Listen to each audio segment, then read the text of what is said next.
But I know the biggest question, and we rotating back to it. The biggest question a lot of people asked is, how did this come about? And like you said, let's talk about it.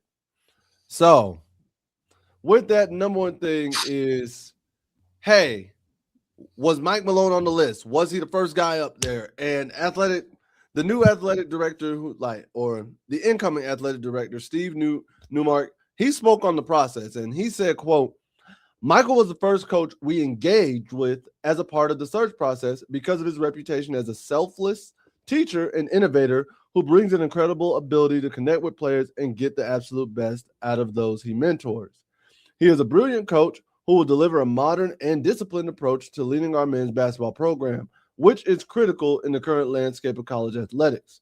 Carolina basketball is unique and special, and we have hired a leader well suited to continue our championship tradition." Honestly, I was shocked that he said Malone was the first. Yeah, because I know a lot of people who were probably on the same boat as me, thinking that they went down a list of people. And like a lot of those guys lack confidence in their skills. It's a new coach. Everyone starts over. True. Because like I said, I know Kyan Evans was having problems all season. Oh, yeah. Because he didn't look anywhere close to how he looked when he was in Colorado State. And here's the other thing why I don't necessarily believe, but I think it's the PR answer, is you had sources at North Carolina saying, yo, as early as Wednesday, they thought they had Lloyd from Arizona. Yeah. So you're going to sit there and tell me Malone was the first guy that you engaged with? Like, that was your number one, top of the list. That was your first guy. And you passed on him and were about to sign Lloyd. But because Lloyd backed out, you then went back to the number one guy? That's my thing. Like, wow, how could he be the number one guy if Lloyd was the guy you were about to hire? That doesn't make sense. So either A, Malone wasn't the number one guy, and you went down the list a little bit, or B, y'all weren't really set on Lloyd in the first place. But even if so, we got confirmation that y'all had Lloyd like right there. Y'all were willing to pay more money than Arizona. How did you go back? How is he the number one guy? Or Malone was the first guy you contacted, but he wasn't the highest priority guy on your list at the time. That's possible. However, that's other guys. Other guys are still the other guys that you wanted were still in the middle of coaching in the tournament. They were probably harder to get in contact with. Lord knows, they were probably harder to communicate with than Malone was. Like Malone was probably said. They said, I heard Malone was. That's what I'm thinking. And he probably did. He probably was first. He probably was number one option. He probably said no at the time. And then they came back around and asked him again. He was like, you know what? I thought about it. Sure, I'll take the job. Because in my mind, I'm out for another NBA opportunity. So you never know. Here's the thing. In my mind, I'm just looking at it like, I'm not going to talk to the first person, and they're not my number one option. Like they're not my number one. Now, if Malone said it, and talk to you first, and you not be the guy that I want immediately. Yeah, you not be the dude I'm trying to. I want on the team X, Y, and Z. Actually, he said it. Malone actually said that. Did he say that? I need the quote for that one because I didn't see that. I know he said Malone said that out loud. Then okay, then we can't say nothing. Okay, if that's the case, then that means they just spun the block once they sent the "Hey Big Head" text, and he said, "Okay, you can come over." North Carolina spun the block and came through. It's like, fine, here's another $2 million. I bet. What you doing tonight? Pull it up.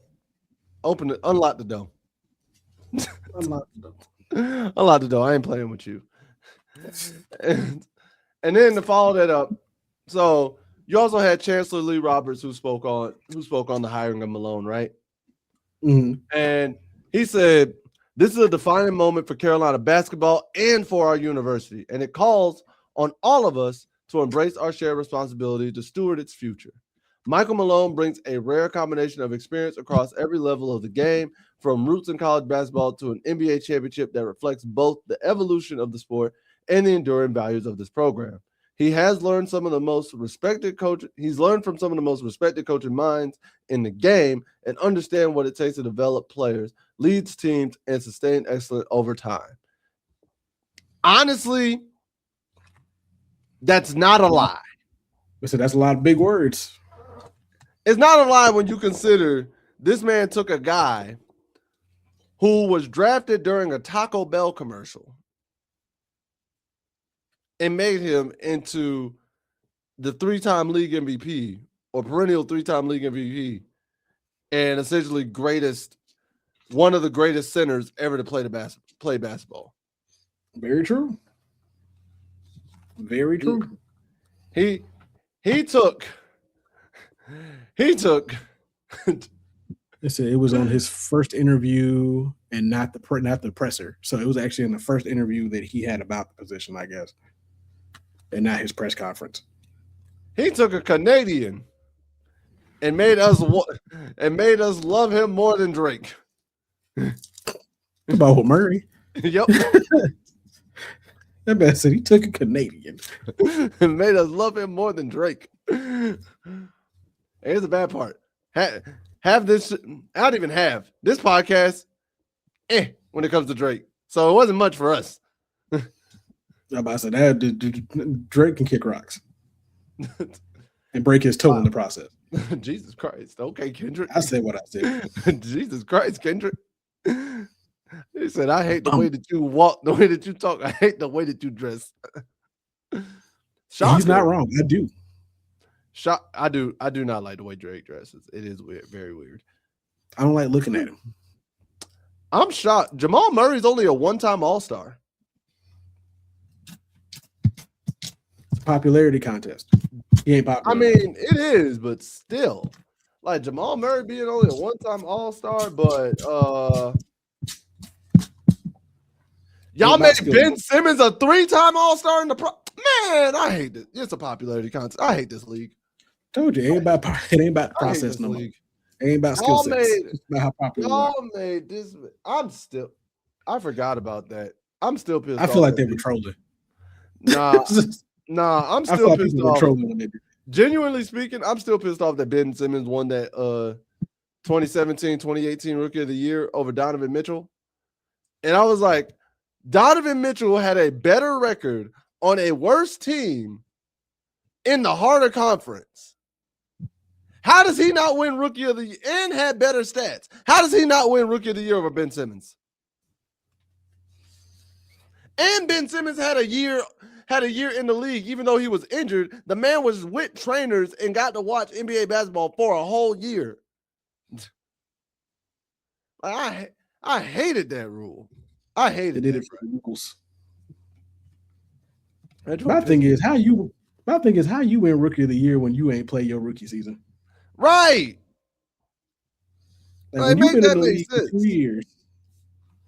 When you've been in the league for 2 years, how are you still a rookie?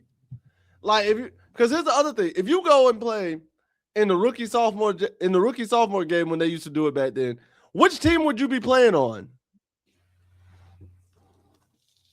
Which team would you have played on, Ben?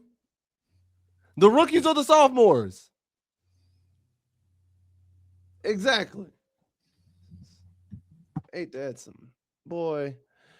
But I do like this to end on the Mike Malone talk, because we've been talking about it for literally the first hour because it was like the biggest news that we got this week.